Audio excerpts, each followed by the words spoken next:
মাসের প্রথমে স্বর্ণের দাম ৩,০০০ টাকা কমলেও দেশের বাজারে আবারও বেড়েছে স্বর্ণের দাম।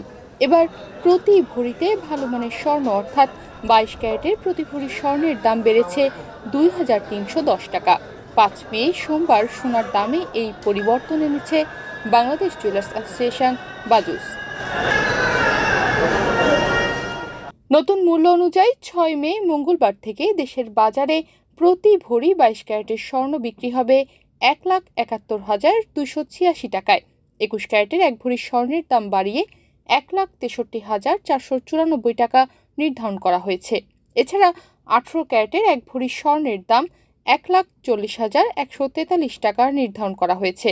আর সনাতন পদ্ধতির এক ভরি স্বর্ণের দাম ১,১৫,৯০৫ টাকা করা হয়েছে। সোমবার বাংলাদেশ জুয়েলার্স অ্যাসোসিয়েশন বাজুস এক সংবাদ বিজ্ঞপ্তিতে স্বর্ণের নতুন এই দামের তথ্য জানায়। বিজ্ঞপ্তিতে বলা হয়েছে, স্থানীয় বাজারে তেজাবি স্বর্ণের বা পিওর গোল্ডের মূল্য বৃদ্ধি পেয়েছে, সে কারণে স্বর্ণের দাম সমন্বয়ের সিদ্ধান্ত নিয়েছে বাজুস। এর আগে ২২ ক্যারেটের সোনা প্রতি ভরির দাম ছিল ১,৬৮,৯৭৬ টাকা। এছাড়া ২১ ক্যারেটের প্রতি ভরি স্বর্ণ ১,৬১,৩০১ টাকা, ১৮ ক্যারেটের প্রতি ভরি ১,৩৮,২৫৩ টাকা এবং সনাতন পদ্ধতির প্রতি ভরি সোনা ১,১৪,২৯৬ টাকায় বিক্রি হচ্ছিল। বাজুস জানায়, সোনার বিক্রয় মূল্যের সঙ্গে আবশ্যিকভাবে সরকার নির্ধারিত ৫% ভ্যাট ও বাজুস নির্ধারিত ন্যূনতম মজুরি ৬% যুক্ত করতে হবে।